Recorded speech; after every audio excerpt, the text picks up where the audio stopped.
The morning shift at Outpost Vega 7 began like any other.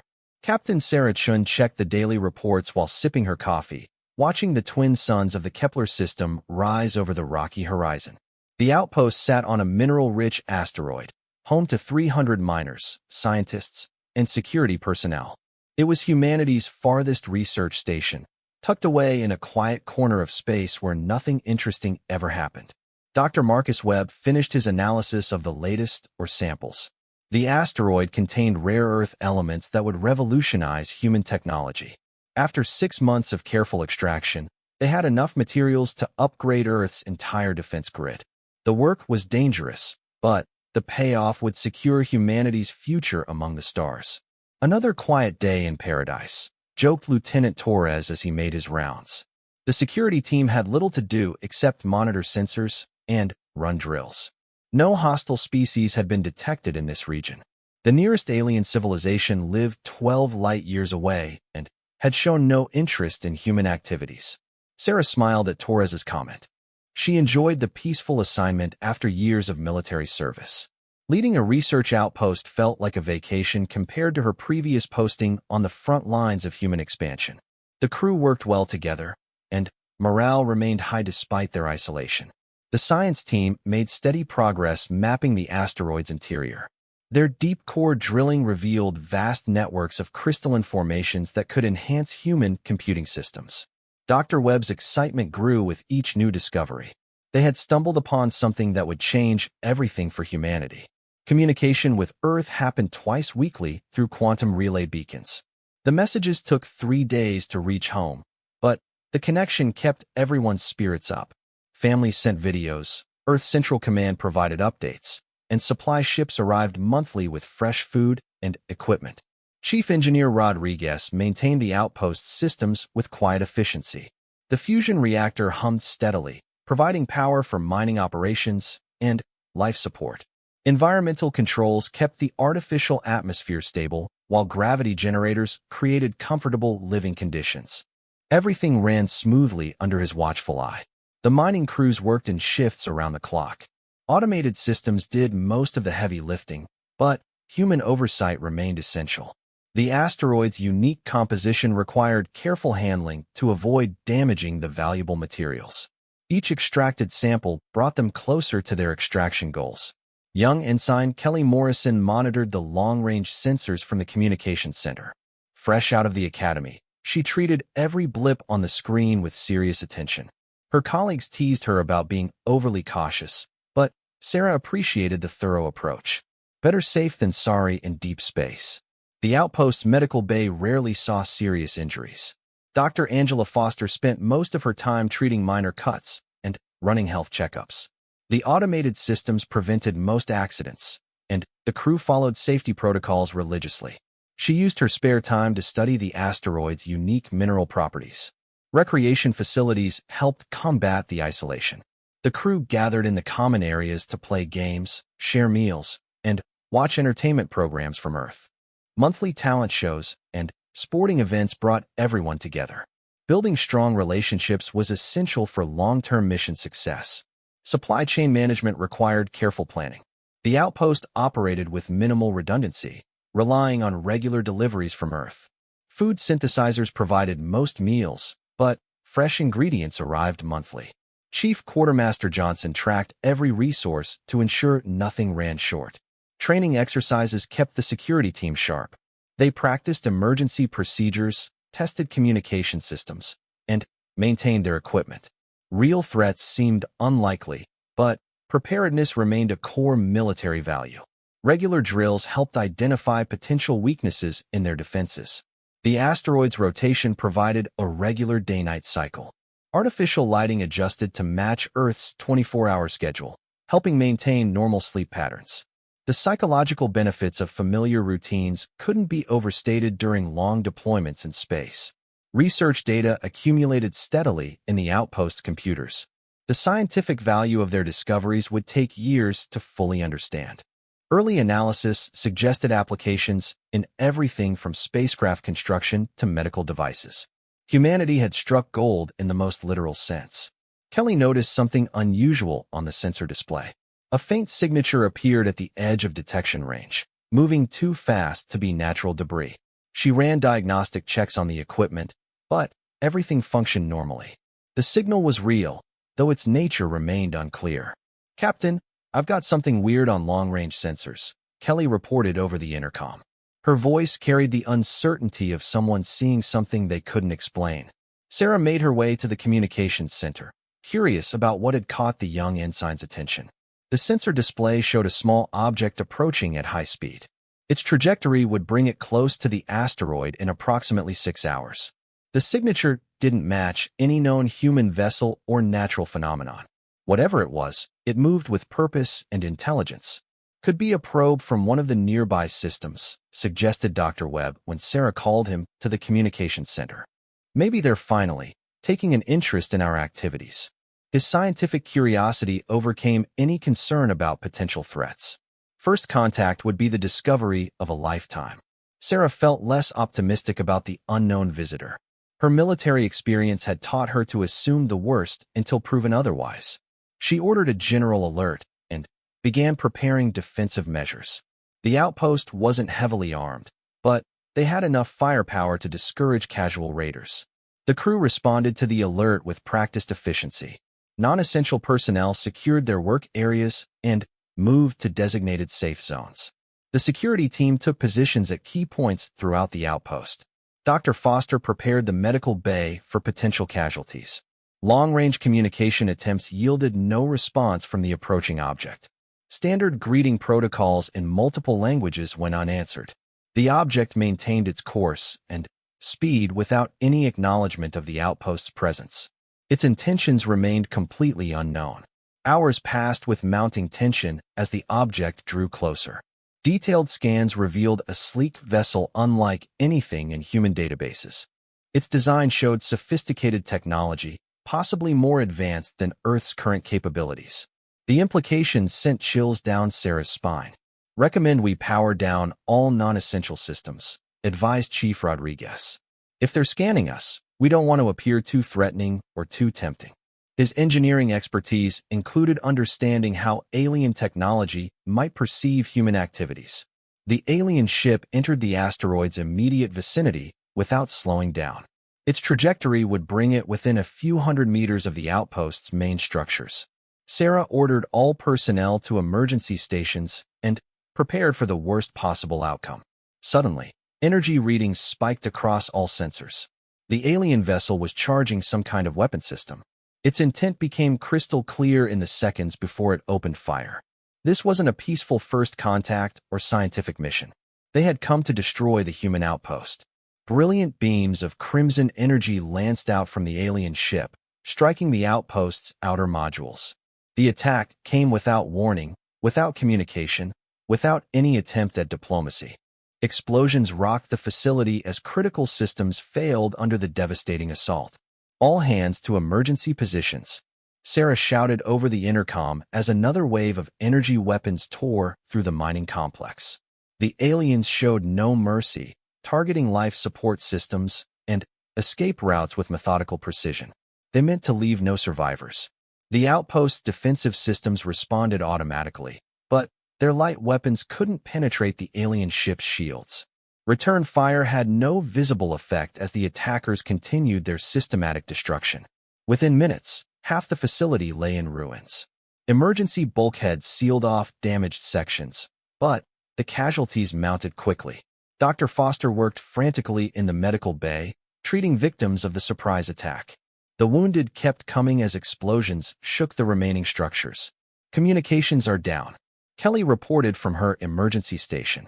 The quantum relay beacon had been among the first targets destroyed. Earth would have no idea what had happened until the next scheduled supply run in 3 weeks. Help would come too late. Chief Rodriguez fought to keep life support functioning as power systems failed throughout the outpost. His engineering team worked miracles, rerouting power through damaged conduits and bypassing destroyed components. Every minute of breathable air was precious now. The alien ship made another attack run, this time targeting the central command module. Sarah evacuated the area just before energy beams reduced it to twisted metal and debris. The outpost's nerve center was gone, along with most of their defensive capabilities. "We need to get to the emergency shelters," Torres shouted over the sound of collapsing structures. The security team had done everything possible to defend their home, but conventional weapons were useless against alien technology. Survival was now the only priority. Survivors gathered in the reinforced emergency sections deep within the asteroid. The shelters were designed to protect against mining accidents and equipment failures, not alien attacks. Food and water would last 2 weeks at best with the current number of survivors. Dr. Webb clutched a data storage device containing their research findings. Even if they didn't survive, humanity needed to know what they had discovered here. The asteroid's mineral wealth could give Earth a significant advantage, assuming anyone lived to retrieve the information. The alien ship departed as suddenly as it had arrived, leaving the outpost in ruins.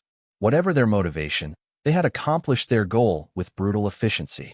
The once thriving research station was now a tomb floating in the darkness of space. Sarah took stock of their situation with growing despair. 47 survivors remained out of 300 original personnel. Life support would last 10 days with strict rationing. The communication array was destroyed, and the nearest human settlement was months away. "Why?" Kelly asked through tears as she tended to the wounded. The unprovoked attack made no sense from any rational perspective. Humanity had done nothing to deserve such treatment. The aliens had struck without warning or demand for surrender. The survivors worked together to extend their meager resources as long as possible. Every scrap of food was precious now. Chief Rodriguez rigged emergency power systems to maximize their chances of survival. Hope was all they had left. Unknown to the survivors, their attackers belonged to the Zephyrian Empire, a ruthless civilization that viewed all other species as inferior. The Outpost's discovery had been detected by their long-range scouts, and the Empire had responded with characteristic brutality. The Zephyrians saw humanity's expansion into space as a threat to their dominance. Better to crush the humans now, before they became too powerful to control easily. The destruction of Outpost Vega 7 was meant to send a clear message about the price of trespassing. Emperor Vexthal received the attack report with satisfaction. His fleet commanders had performed their duties with typical efficiency. The human vermin would learn their place in the galactic hierarchy, or they would be exterminated completely. But the Zephyrians had made a critical error in their calculations. They assumed humanity would react like other species they had conquered, with fear, submission, and desperate pleas for mercy. They had no understanding of human nature when faced with unprovoked aggression. The supply ship, Homeward bound, arrived at Vega 7 3 weeks later to find smoking ruins where the outpost had once stood. Captain Lisa Park and her crew searched frantically for survivors, using every sensor at their disposal to detect signs of life. Deep within the asteroid, the emergency beacon finally activated when the ship's signal reached its sensors. 31 survivors remained alive, barely clinging to life in the emergency shelters. Their rescue came just hours before life support would have failed completely. Captain Park listened in horror as Sarah Chun described the unprovoked attack. The aliens had struck without warning, slaughtering hundreds of innocent civilians who posed no threat to anyone. The brutality of the assault shocked even hardened space veterans. "Get me a secure channel to Earth Command," Park ordered her communications officer. This information couldn't wait for regular transmission schedules. Humanity needed to know they were no longer alone in the universe, and their new neighbors were hostile beyond imagination. The quantum relay carried the terrible news across the light years to Earth at maximum priority. Military commanders, government officials, and civilian leaders received the report with a mixture of shock and rage. An unprovoked attack on human civilians demanded a response. Admiral Jackson Chun, Sarah's father and one of Earth's most decorated officers, read the report with growing fury. His daughter had survived the attack, but hundreds of good people had died for no reason other than alien malice. The time for peaceful exploration had ended. President Harrison called an emergency session of the Global Defense Council. Representatives from every human colony and military command gathered via holographic link to discuss their response. The debate was brief and the decision unanimous. Humanity would respond to this act of war with overwhelming force. The aliens had chosen to make themselves enemies of Earth, and they would learn the price of that decision. Preparation for the largest military operation in human history began immediately. The survivors of Vega 7 were evacuated to the nearest medical facility for treatment and debriefing. Their first-hand accounts of alien technology and tactics would prove invaluable for military planning. Every detail mattered when facing an unknown enemy. Sarah Chun found herself promoted to admiral and placed in charge of intelligence gathering for the upcoming operation. Her survival of the attack and intimate knowledge of alien capabilities made her the perfect choice for the role. Revenge would be hers to plan. The Zephyrian Empire remained blissfully unaware of the storm they had unleashed. Their arrogance and lack of understanding about human nature would prove to be fatal weaknesses.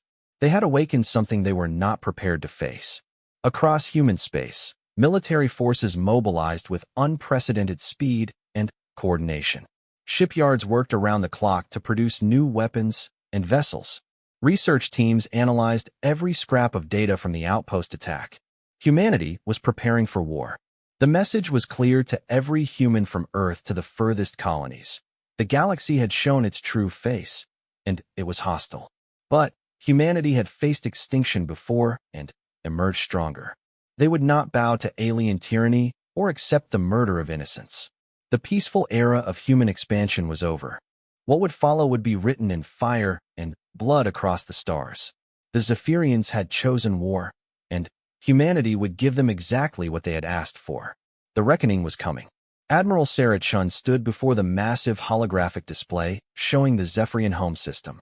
6 months had passed since the attack on Vega 7, and humanity's response was nearly complete. The largest fleet in human history floated in formation beyond Earth's outer defense perimeter, ready to deliver justice to those who had murdered innocent civilians.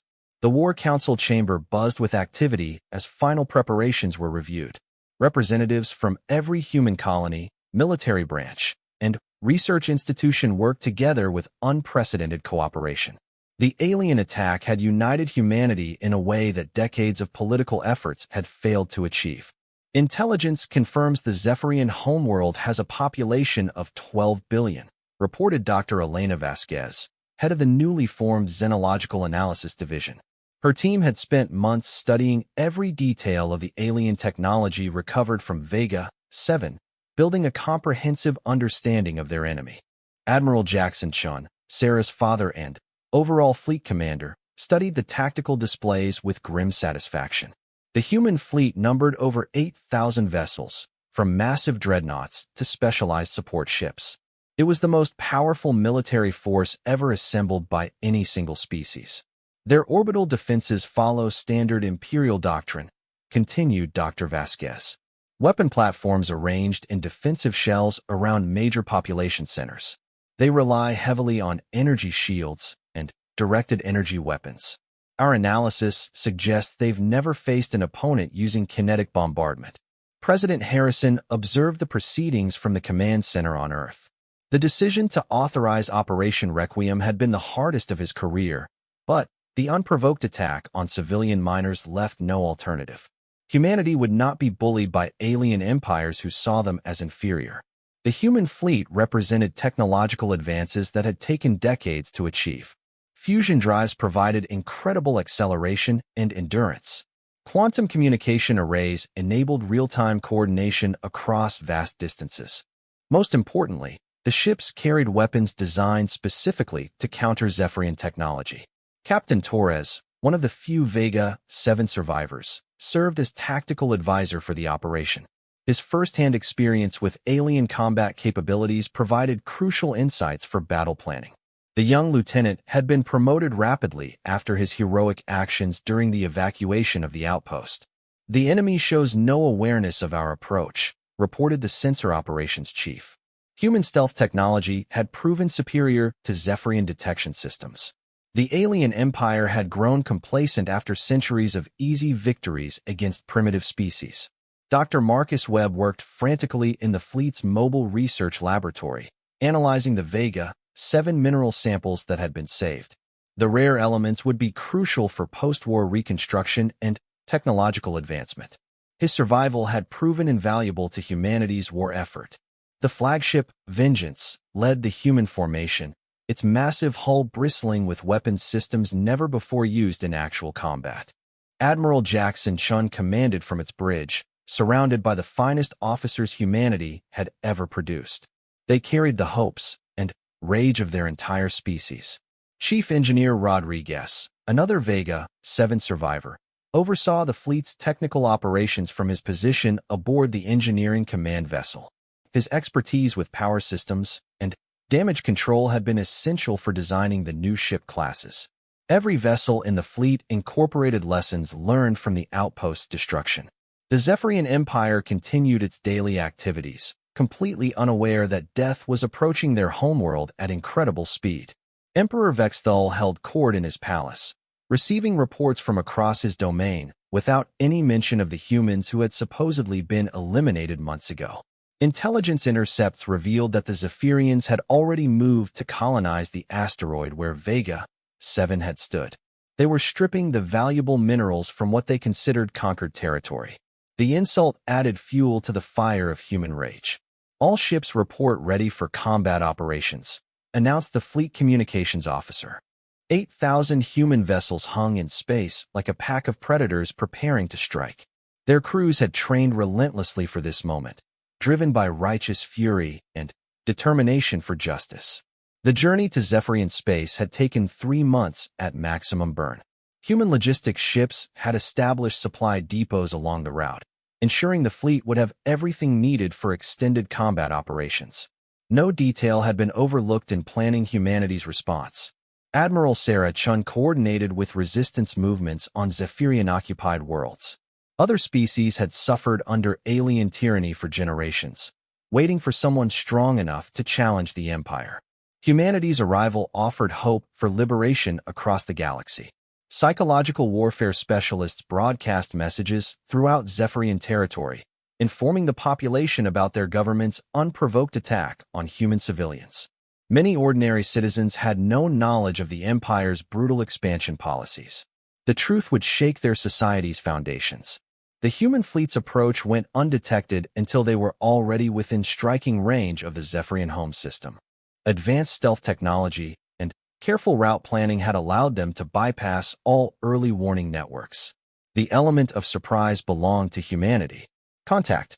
Multiple Zephyrian patrol vessels detected on the outer system perimeter, reported the sensor chief. The alien ships were ancient designs that had served the Empire for centuries without significant upgrades. They stood no chance against modern human technology. Admiral Jackson Chun gave the order that every human had been waiting to hear. All ships, weapons free. Commence Operation Requiem. The largest military engagement in galactic history began with those simple words, sealing the fate of the Zephyrian Empire. Human weapons systems activated across the entire fleet. Railguns charged with devastating kinetic rounds. Laser batteries focused their energy beams. Missile tubes prepared to launch volleys of guided destruction. The aliens had awakened humanity's capacity for war, and they would experience its full fury. The first wave of Zephyrian defenders lasted less than 10 minutes against the human assault. Their energy weapons proved ineffective against adaptive armor that had been specifically designed to counter their technology.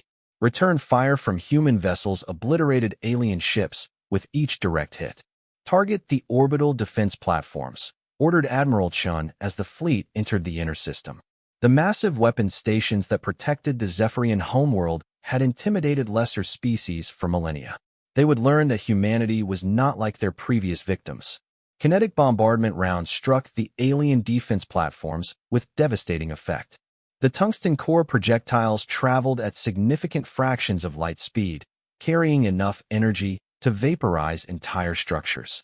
No shield technology could withstand such overwhelming force. Dr. Foster, the Vega 7 survivor who now served as fleet medical coordinator, monitored casualty reports from across the human formation. The aliens had managed only minimal return fire before their defenses collapsed. Human losses remained negligible compared to the devastation being inflicted. The Zephyrian fleet responded to the attack with desperate courage, but their obsolete technology proved woefully inadequate. Human ships danced between enemy formations, their superior mobility allowing them to strike without taking significant damage. It was a slaughter rather than a battle. Emperor Vexthul watched in horror from his palace as human vessels systematically destroyed everything the Empire had built over centuries. His generals offered panicked reports of weapon systems they had never seen before. The supposedly primitive humans were demonstrating technological superiority in every category. Surrender is not an option, Admiral Sarah Chun announced over open channels as Zephyrian ships tried to break off from combat. You showed no mercy to our civilians. We offer none to you. The transmission was broadcast in the alien language, ensuring every enemy vessel understood humanity's position. The battle for the Zephyrian homeworld lasted 6 hours from first contact to final victory. When it ended, the alien empire's military forces had ceased to exist. Orbital shipyards, defense platforms, and patrol fleets had been reduced to expanding clouds of debris. The way to the planet below lay open. Begin Phase 2 of the operation, ordered Admiral Jackson Chun. The orbital bombardment of military targets proceeded with methodical precision. Every installation capable of producing weapons or launching spacecraft was systematically destroyed from orbit. The Empire's ability to threaten anyone had been permanently eliminated. Zephyrian civilians watched the destruction in stunned silence. Their supposedly invincible military had been swept away by an enemy they had never heard of until today. The propaganda claiming their species' superiority lay in ruins along with their defenses. Human ground forces prepared for the final phase of Operation Requiem. While orbital bombardment had eliminated military threats, the war crimes trials would require capturing key government officials alive. Elite units would secure the Imperial Palace and arrest those responsible for ordering the attack on Vega 7. Broadcasting surrender terms to the planetary surface, announced the communications officer. The demands were simple: unconditional surrender, dismantling of the imperial government, and trial of war criminals by human justice. No negotiation would be entertained. The psychological impact of the human victory reverberated across Zephyrian society. Their entire worldview had been based on the superiority of their species and the inevitability of their dominance. Both concepts lay shattered beneath the debris of their defense fleet. Admiral Sarah Chun felt no satisfaction in the victory, only grim completion of a necessary task. Justice for the murdered civilians of Vega 7 required nothing less than the complete dismantling of the empire that had ordered their deaths. The work was not finished yet. Emergency broadcasts from the Imperial Palace indicated that Emperor Vexthul was attempting to negotiate. The human response was swift and uncompromising: surrender unconditionally or face the consequences. No mercy would be shown to those who had shown none. The capitulation came within hours of the ultimatum. Faced with the prospect of their homeworld's complete destruction, the Zephyrian leadership chose survival over pride. Imperial forces laid down their weapons and awaited instructions from their human conquerors. Phase 3 is authorized, Admiral Jackson Chun announced to his fleet commanders. Human forces would occupy the Zephyrian homeworld and begin the process of dismantling the imperial government. The galaxy would be freed from tyranny, one system at a time. The landing craft launched from human vessels carried more than soldiers. Scientists, engineers, and administrators would rebuild Zephyrian society according to principles of justice and equality. The aliens would learn to coexist peacefully with other species or face continued occupation. Dr. Webb coordinated the scientific teams that would study Zephyrian technology and culture. Understanding their former enemies would be crucial for preventing future conflicts. The knowledge gained would also benefit humanity's continued expansion among the stars. Chief Rodriguez supervised the technical teams responsible for dismantling Zephyrian military infrastructure. Every weapon system, shipyard, and research facility would be either destroyed or converted to peaceful purposes. The Empire's capacity for aggression would be permanently eliminated. The captured Zephyrian leadership faced transportation to Earth for trial before an international tribunal. Their victims from dozens of species would finally have justice. The proceedings would establish precedents for dealing with future alien aggression. News of humanity's victory spread rapidly throughout the galaxy. Species that had suffered under Zephyrian oppression for generations suddenly found themselves free. Many offered to join a new alliance dedicated to mutual protection and peaceful cooperation. The liberation of the galaxy had begun with the destruction of a single outpost, but it would end with the establishment of a new order based on justice rather than tyranny. Humanity had proven that even the mightiest empires could fall when they chose evil over righteousness. President Harrison addressed the human species from Earth. His words carried to every colony and settlement. Today we have shown the galaxy that humanity will not tolerate the murder of innocents. We did not seek war, but when it came, we ended it decisively. The Zephyrian Homeworld began its transformation under human administration. Schools replaced military academies. Hospitals were built where weapons factories had stood. A generation of young aliens would grow up knowing freedom instead of imperial oppression. Admiral Sarah Chun stood on the balcony of the former imperial palace, looking out over a world being rebuilt according to human values. The attack on Vega 7 had cost hundreds of lives, but it had also revealed humanity's true strength when faced with existential threats. The memorial to the Vega 7 victims would stand in the center of the former Zephyrian capital. Their sacrifice had not been in vain. It had awakened humanity's determination to protect the innocent throughout the galaxy. Justice had been served with overwhelming force.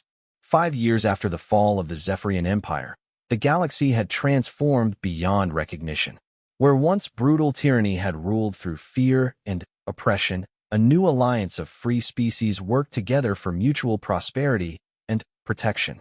Humanity had become the guardian of galactic peace, respected by allies and feared by those who still dreamed of conquest. The former Zephyrian Homeworld, now renamed Liberation, served as the capital of the Galactic Freedom Alliance. The Imperial Palace had been converted into a museum dedicated to the victims of alien oppression throughout history. Millions of visitors from hundreds of species came annually to learn about the price of tyranny and the value of freedom.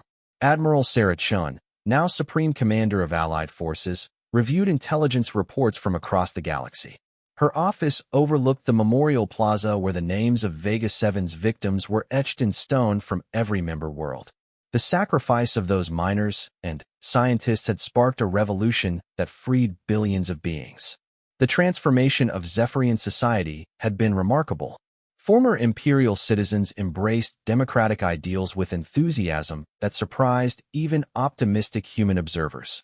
Young Zephyrians served alongside humans in the Alliance fleet, working to protect the same principles their empire had once tried to destroy. Dr. Marcus Webb, now Director of Xenological Research, coordinated scientific cooperation between dozens of species. The knowledge sharing that followed liberation had advanced every field of study by centuries. Technologies that had been hoarded by imperial elites were now freely shared for the benefit of all. Captain Elena Torres commanded the newest class of Alliance vessels, ships that incorporated the best technology from every member species.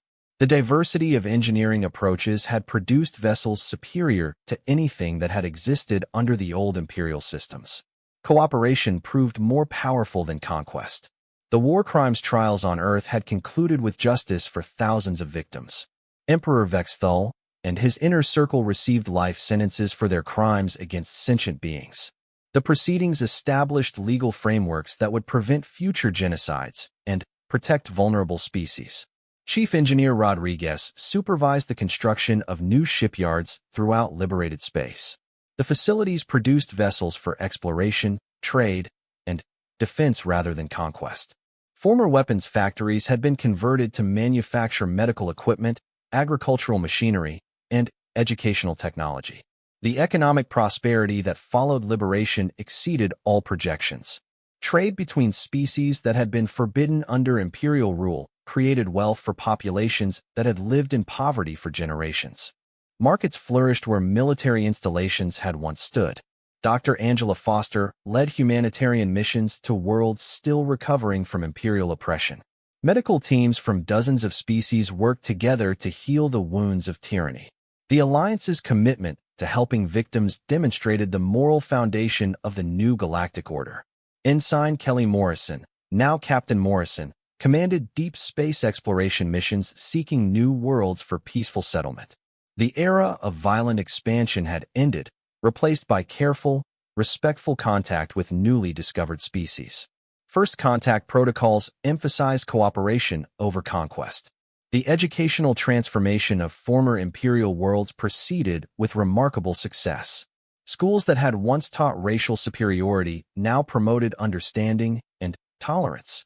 A generation of young beings was growing up with values their parents had never known under tyranny. President Harrison's successor continued the policies that had made Earth the moral leader of the galaxy. Humanity's response to aggression had demonstrated that peaceful species were not helpless victims. The lesson resonated throughout the galaxy, deterring would-be conquerors. Archaeological teams on Liberation uncovered evidence of civilizations that had been completely wiped out by the Zephyrian Empire. The memorial complex expanded to honor these forgotten victims, ensuring their stories would never be lost again. History would remember both the crimes and the justice that followed. The Alliance Academy on Earth trained officers from every member species in the principles of defensive warfare and peaceful cooperation. Veterans of Operation Requiem served as instructors, sharing their experiences to prepare new generations for the responsibility of protecting freedom. Communication networks established by the Alliance connected previously isolated worlds to the galactic community. Species that had lived in fear of discovery found themselves welcomed into a society that celebrated diversity rather than punishing it. The galaxy had become a safer place for everyone. Admiral Jackson Chun, now retired but still consulted on strategic matters, watched his daughter review deployment reports from his home on Earth. The old warrior took pride in how humanity had used its victory to build rather than destroy. They had proven worthy of the power they wielded. Research stations throughout Alliance space studied the technologies and cultures of member species. The collaborative approach had yielded breakthroughs that no single civilization could have achieved alone. Scientific progress accelerated as knowledge flowed freely between formerly isolated worlds.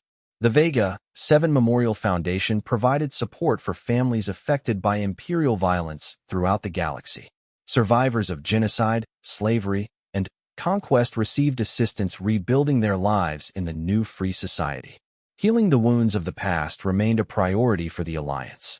Former Imperial military officers who had renounced their previous allegiance served in Alliance forces with distinction. The willingness to accept reformed enemies demonstrated humanity's commitment to redemption over revenge.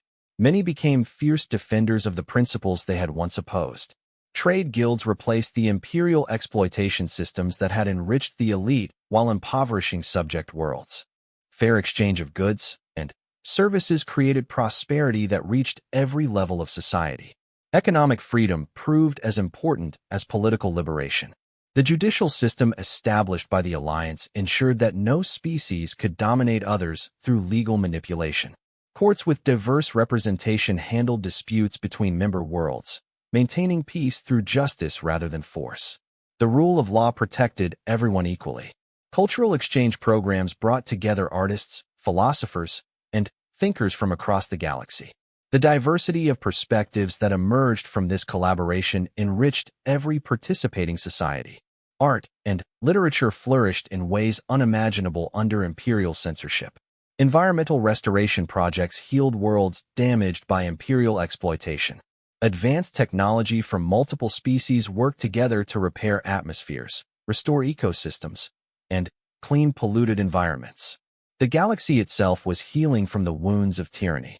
The intelligence services that had once served imperial expansion were redirected toward detecting and preventing the rise of new threats to galactic peace. Early warning systems monitored for signs of aggressive expansion or authoritarian movements. The Alliance remained vigilant against the return of tyranny. Medical advances achieved through interspecies cooperation had eliminated diseases that had plagued civilizations for millennia. The sharing of biological knowledge between diverse life forms had revolutionized understanding of health and healing. Life expectancy increased dramatically across member worlds. Agricultural techniques developed through collaborative research ended food scarcity on worlds that had known hunger under imperial rule. The combination of different species approaches to farming produced abundant harvests that fed populations previously condemned to starvation. The transportation networks that connected Alliance worlds facilitated peaceful movement of people and goods on a scale never before seen. Refugees from oppression could find new homes, while traders and explorers could pursue opportunities across the galaxy. Freedom of movement became a fundamental right. Religious and philosophical tolerance became hallmarks of Alliance society. Belief systems that had been suppressed under imperial rule flourished in the new environment of freedom. Spiritual diversity was celebrated rather than feared or punished. Emergency response systems coordinated relief efforts for natural disasters and other emergencies across Alliance space. The same cooperation that had defeated tyranny now protected member worlds from asteroid impacts, solar flares, and other cosmic threats. Mutual aid strengthened the bonds between species. The transformation of former imperial space continued with each passing year. Monuments to conquest were replaced by celebrations of cooperation. Military parades gave way to festivals of science, art, and culture. The galaxy had chosen creation over destruction. Admiral Sarah Chin often reflected on the events that had started with the attack on a small mining outpost. The unprovoked aggression had awakened something in humanity that the aliens had not expected. When pushed to the brink, humans had revealed the steel beneath their peaceful exterior. The lesson had not been lost on other species throughout the galaxy. Those who might have been tempted to follow the Zephyrian example saw the fate that awaited aggressive empires. Peace became preferable to the alternative of facing humanity's righteous anger. New settlements on the edges of Alliance space carried the names of Vega 7's victims. Captain Chun Township, Dr. Webb Research Station, and dozens of other memorials ensured that the sacrifice would never be forgotten. Their deaths had meaning in the civilization that followed. The quantum communication network that connected Alliance worlds carried messages of hope rather than demands for tribute. Children could speak with friends across the galaxy, scientists could collaborate instantly across vast distances, and families could stay connected despite separation by light years. Educational curricula throughout Alliance space included mandatory study of imperial history and the Liberation War. Students learned about the price of unchecked aggression and the responsibility that came with power. The lessons would be remembered for generations. The economic indicators from every Alliance world showed sustained growth and prosperity. Trade volumes increased annually as new partnerships formed between previously isolated species. The wealth generated by cooperation dwarfed anything achieved through imperial exploitation. Diplomatic missions continued making contact with species beyond Alliance space, offering membership to those who embraced principles of freedom and cooperation. The galaxy slowly but steadily became more civilized as the Alliance grew. No species would face tyranny alone again. The legacy of Operation Requiem extended far beyond military victory. Humanity had demonstrated that moral courage backed by overwhelming force could reshape the galaxy. The same determination that had demanded justice for Vega 7 now guaranteed freedom for billions of beings. As Admiral Chun concluded her daily review of Alliance activities, she felt profound satisfaction with what humanity had accomplished. They had been tested by unprovoked aggression and responded with righteous fury. When the battle was won, they had chosen to build rather than rule. The attack on Vega 7 had indeed sparked humanity's response, not just military retaliation, but the creation of a galactic civilization based on justice, freedom, and cooperation. The miners and scientists who died that day had become martyrs for a cause that ultimately liberated the galaxy.